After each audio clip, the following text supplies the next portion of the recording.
A bishop is worth 3 points. But a trapped bishop is worth 0. It's a piece that can't move, can't escape, and is about to be captured. Trapping your opponent's pieces is like winning them without even making a trade. Today we'll learn how pieces get trapped, which pieces are most vulnerable, and how to avoid falling into this trap yourself. Let's start with the most classic example of a trapped piece, the trapped bishop. Look at this position. Black has a bishop on a7. Normally a bishop is a powerful piece, controlling long diagonals. But white has a pawn on b6, and that single pawn completely shuts down the bishop. The bishop on a7 can only move along its diagonal, and the only squares it can reach are b8 and back to a7. There's nowhere useful to go. White can simply march up and win this bishop at any time. A piece worth 3 points, trapped and helpless because of a single 1-point pawn.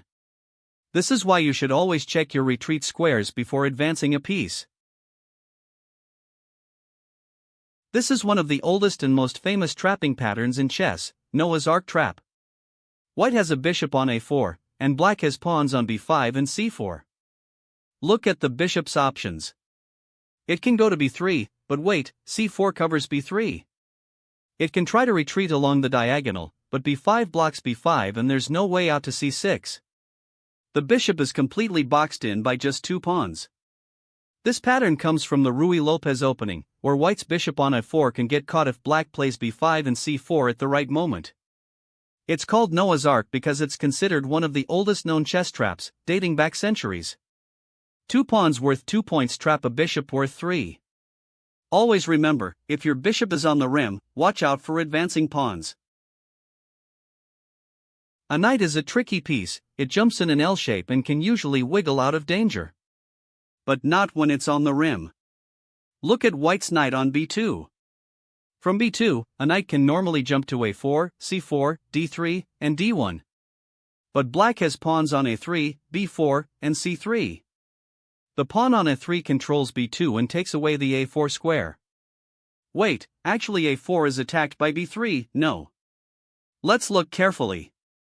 From b2, the knight can go to a4, but a pawn on b4 doesn't control a4. However, the pawn on a3 does not control a4 either. But look at the big picture. The knight is nearly surrounded.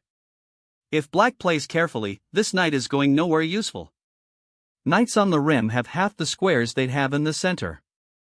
Add a few enemy pawns, and the knight becomes completely paralyzed. Remember the old saying, a knight on the rim is dim.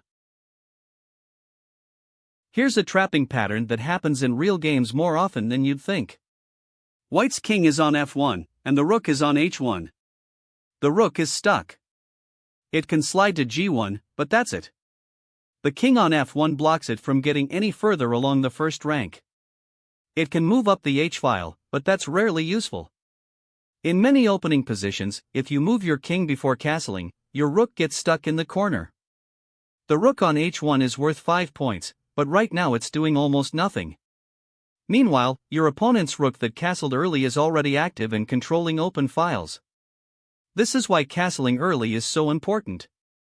It frees your rook and gets your king to safety in one move.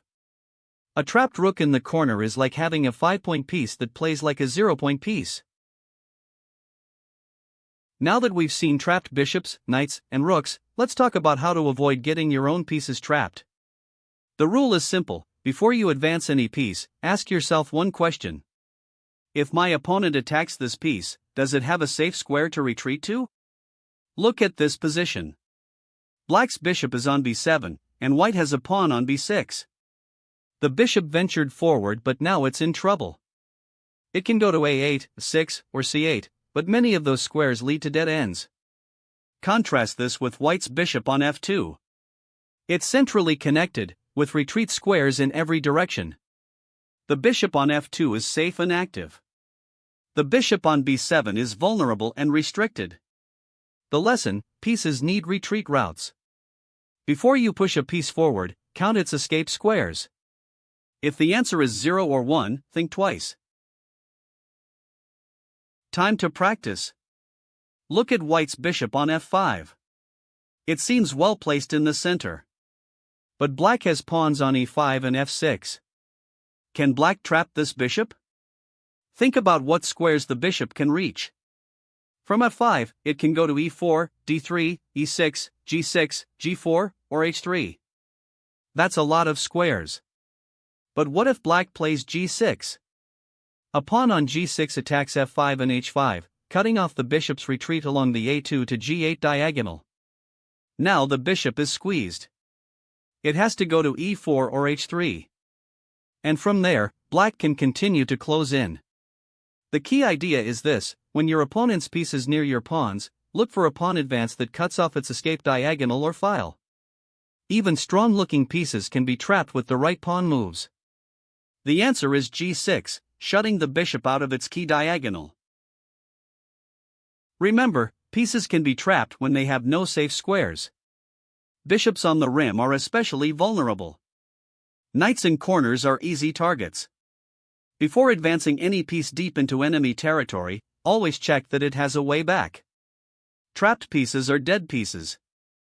In the next lesson, we learn how to chain multiple tactics together into devastating combinations.